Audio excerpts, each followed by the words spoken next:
చిగురించబోతుంది. గొప్ప దినాలు నువ్వు చూడబోతున్నావు. నీ యేసుకు సమస్తము సాధ్యమే. గుడ్ మార్నింగ్ దేవుని ప్రియ కుమారుడు, గుడ్ మార్నింగ్ దేవుని ప్రియ కుమార్తె, special good morning to you. ఎండిపోయిన మోడును అంటే ఇంకా ఆ కొమ్మంతా కూడా చెట్టుకు నా కొమ్మ కింద రాలిపోయి మొత్తంతో ఎండిపోయినప్పుడు ఇంక దాన్ని ఇంకా పడేసి పొయ్యిలోకి లేదా ఏదో దానికి వాడడం లేదా పనికిరాని దానిగా పడేయడం ఇలా అయిపోతున్న ఒక మోడును దేవుని మాట చెప్తుంది. మోడైనది దాన్ని కూడా దేవుడు చిగురింపు చేస్తాడని. నిజమే. మీరు ఏమనుకుంటున్నారు నాకు తెలియదు. మీ జీవితం గురించి ఇంకా పాడైపోయింది అనుకుంటున్నారేమో, మీ చేతులారా దాన్ని పాడు చేసేసుకున్నారేమో, పనికిరాని వ్యక్తిగా ఈరోజు అయిపోయారేమో మీరు. అసలు నేను దేనికి పనికి వస్తా నాకు అర్థం కావట్లేదు. నాకు ఒక టాలెంట్ లేదు, నాకు గిఫ్ట్ లేదు, నేను సరిగ్గా ఇంగ్లీష్ మాట్లాడలేను, నేను నేర్చుకున్న భాష తెలుగు కూడా సరిగ్గా మాట్లాడలేను, నాకు రాయడం రాదు, చదవడం రాదు అనుకొని ఈరోజు అన్ని విషయాల్లో మీరు నలిగిపోతున్నారేమో. నా తల్లిదండ్రులు నా వల్ల తలదించుకునే వరకు ఉంటారు తప్ప తలెత్తుకునే వరకు ఉండలేరు.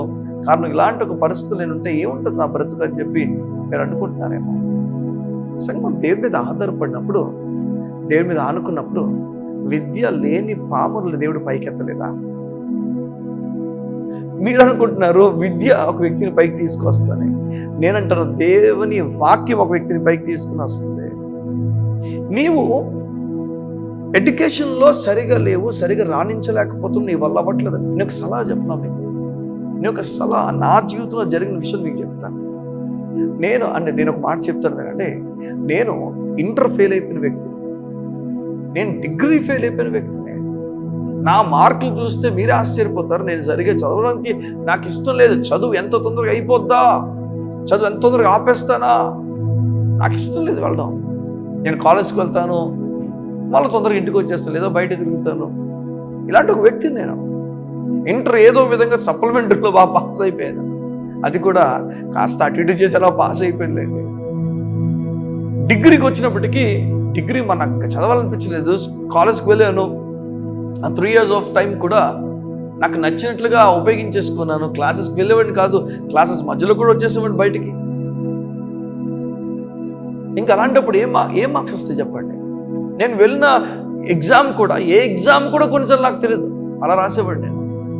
కానీ దేవునికి మహిమ, అలాంటి వాడిని ఎంచుకున్న దేవునికి మాత్రము మహిమ కలుగును గాక.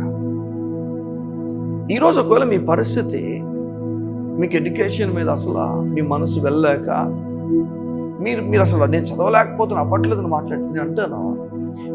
మీ జీవితంలో మిమ్మల్ని మెరుగైన స్థితికి తీసుకెళ్ళేది దేవుని వాక్యం. మొదటి విషయం మీరు గుర్తుపెట్టుకోవాలి.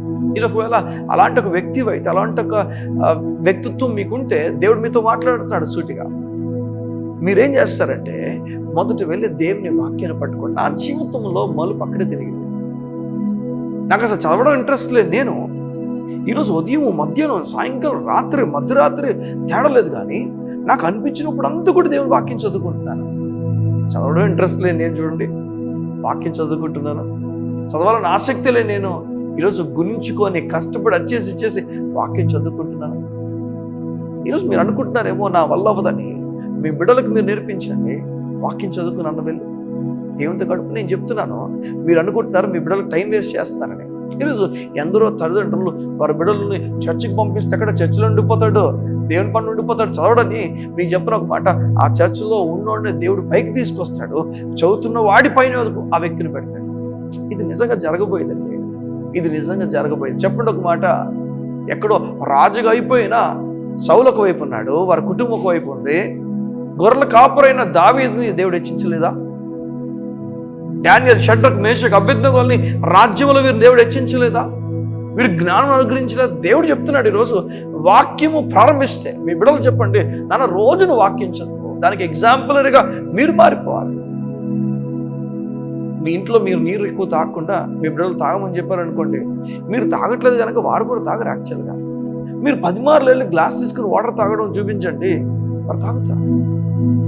వారికి అనిపిస్తుంది, ఒక అమ్మ నాన్న తాగుతున్నారు కదా, నేను తాగితే మంచిదని. అలాగనే మీరు అస్తమానం బైబిల్ పట్టుకొని చదవడం కనిపించండి, అప్పుడు వారిని రైట్ వేలో లీడ్ చేయండి. ఇలా చదివితే మంచిది, ఇలా చదివితే మంచిది, చదివితే ఇలా జరగబోతుందని నిజంగా వారు కూడా అలా లేవనెత్తబడతారు. కనొకటి, దేవుని మాట మీద శ్రద్ధ నిలిపే వ్యక్తి తాలూకు జీవితము వేరే. ఎప్పుడు ఏం జరగబోతుందో, కొత్త విషయాలు ఏం జరగబోతాయి ఆ వ్యక్తికి చెప్పలేడు, కానీ నూతన విషయాలు మాత్రం ఆ వ్యక్తికి జరగబోతున్నాయి. ఎందుకంటే ఇప్పుడు పిఎం సీఎం ఇన్వాల్వ్మెంట్ కాదు, ఇక్కడ పిఎంని సీఎంని చేసిన దేవుడు ఇన్వాల్వ్మెంట్ అవుతుంది. తాను ఇన్వాల్వ్ అయిపోతాడు. తాను ఎప్పుడు ఇన్వాల్వ్ అవుతాడు, ఎక్కడ ఇన్వాల్వ్ అవుతాడో, తన కొరకు ఏం ద్వారాలు తెరిచి ఉంచాడు ఎవరు చెప్పలేరు. నూతన ద్వారాలు దేవుడు వారి కొరకు తెరిచి ఉంచాడు. ఇలా దేవుడు మీకు నెమ్మదిని ప్రకటిస్తున్నాడు. వెళ్ళండి, వాక్యం చదవండి, విపరీతంగా వాక్యం చదవండి, విపరీతంగా దేవునితో గడపండి, ప్రార్థన చేసుకోండి. ఎక్కువ సమయం దేవుని వాక్యంతో గడపాలి. యూజువల్గా చాలామంది వారు నాకేం చేత కాదు, నేనేం పనికిరాని చెప్పి వారు డిసప్పాయింట్మెంట్తో, స్ట్రగుల్తో, స్ట్రెస్తో, యాంగ్జైటీతో వీళ్ళు ఏం చేస్తారంటే ఎక్కువ టీవీ ఆన్ చేసుకొని చూసేస్తారు, ఎక్కువ మొబైల్ ఆపరేట్ చేసేస్తారు. ఎందుకంటే అవుట్ ఆఫ్ స్ట్రెస్ ఇదంతా కూడా. అంటే ఏం చేయాలో వారికి సమయం అర్థం కాక వారి లైఫ్ బోరింగ్ అనిపించి ఇవన్నిట్లో అడుగు వేస్తారు. కానీ అది యాక్చువల్ అపవాది. నీ స్ట్రెస్లో అపవాది నీకు ఇచ్చిన మంచి పని లాగమాట. అపవాదికి ఇది నీకు బెస్ట్ పని అనుకుంటున్నాడు అపవాది. ఇది ఇస్తే ఈ వ్యక్తి ఇంకా ఇక్కడ ఉండిపోతాడు, ఇంక వెళ్ళడు దేవుని దగ్గరికి అని చెప్పి అది ఇచ్చాడు నీకు. ఈ దేవుడు అంటాడు అది కాదు, వాక్యం దగ్గరికి రా, వాక్యం నీకు బెస్ట్. వాక్యము నీ జీవితాన్ని కట్టేస్తుంది. నీకు తెలియని పవర్స్ని, నీకు తెలియని స్ట్రెంగ్త్ని, తెలియని జ్ఞానమును వాక్యం మీకు అనుగ్రహిస్తుంది. నేను నమ్ముతున్నాను. వాక్యం తెరుస్తాను. ఒక బుక్ పెట్టుకోండి. ఈ బుక్ని నేను ఇన్ని రోజులకి ఫినిష్ చేస్తాను. కమన్, బైబిల్లో చిన్న బుక్ ఏదో ఆ బుక్ స్టార్ట్ చేయండి. ఫర్ ఎగ్జాంపుల్ ఒక చాప్టర్ బుక్ స్టార్ట్ చేయండి. లేదు నేను యేసుప్రభు సూచక్రియలు చదువుతుంటే మార్క్స్ వారు స్టార్ట్ చేయండి. లేదు నేను మొదటి నుంచి బైబిల్ చదువుకుంటే నమ్మకంగా చదవండి. లేదు రోజుకి ఒక 5, 6, 7, 10 అధ్యాయాలు చదివేస్తాను, చదవండి.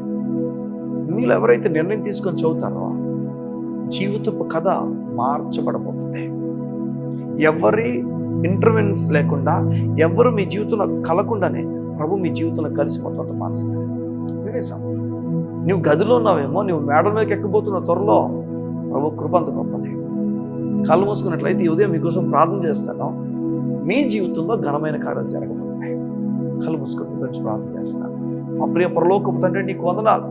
ఎంతో డిసప్పాయింట్మెంట్ నిబిడలు అనుభవిస్తున్నారేమో, నా వాళ్ళు కాదు, నేను పనికిరాని వ్యక్తిని అనుకుంటున్నారేమో. నీ లేఖనాలు మాట్లాడుతున్నాయి, నిబిడలు పనికొచ్చేవారే, కానీ పనికిరాని వారు అనుకోవడానికి కారణం అపవాది వారిని వలలో వేసేసాడు, భయాలు పెట్టేశాడు. నీ లేఖనాలు చదివే వ్యక్తులు పనికొచ్చేవారుగా అవుతారని, నీ లేఖనాలు చదివే వ్యక్తులు వారి జీవితం ఎన్నడూ ఊహించిన ఎత్తైన శిఖరాలు ఎక్కుతారని నేను నమ్ముతున్నాం.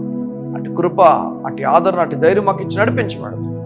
యేసు నామమున ఇప్పటి నుంచి నిబిడల వాక్యము చదువుదురుగాక.